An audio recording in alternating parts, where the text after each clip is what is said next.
This is Rebecca Schoafstall, DTI Academy Manager at Digital Thinker. Today I want to introduce you to Bulletins.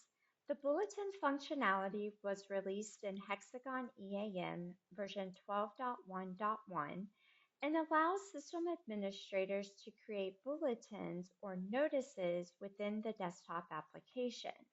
Let's say there's a planned outage, system update, or new functionality. With bulletins, administrators can not only notify users, but also track which users have acknowledged the bulletin. Let's look at an example. So here on the bulletin setup screen, we have a bulletin related to a procedure change. You'll notice that this bulletin is active and a start and end date is defined. When I created this bulletin, I did mark it as critical.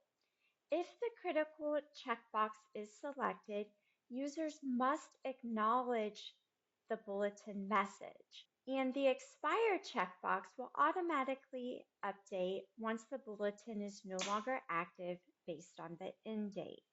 In terms of the information to convey, that information is added to the bulletin as a message. You will see here that my message is related to a change in the purchasing approval process. Now for the bulletins, you have the ability to designate the recipients based on user group and/or individual users.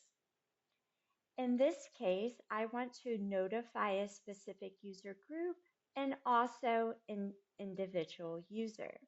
Now, as users acknowledge the bulletin, you will be able to review that information on the bulletin setup screen on the Acknowledge tab.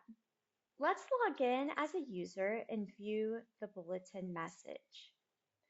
When the user logs in, the bulletin pop-up window will open. In this example, I had set up the bulletin as being critical. So as a user, I am unable to close out of this pop-up until I acknowledge the bulletin. Once I acknowledge, I would then be able to close the pop-up window. Since Bulletins is enabled in this environment, you will notice the bulletin notification icon in the top right corner. And since I only have the one bulletin, okay, you'll notice that there are no additional bulletins to be acknowledged. Now, if I wanted to review the previous bulletins or my bulletin history, users would be able to view that information on the Bulletin History tab. So at any point in time, as an end user, I would be able to refer back to any previous bulletins and even view the date acknowledged. So that was just a quick introduction to the new functionality, which was released in version 12.1.1.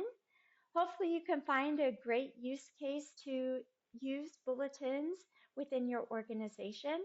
We hope you found this helpful and hope you have a great day. Thank you.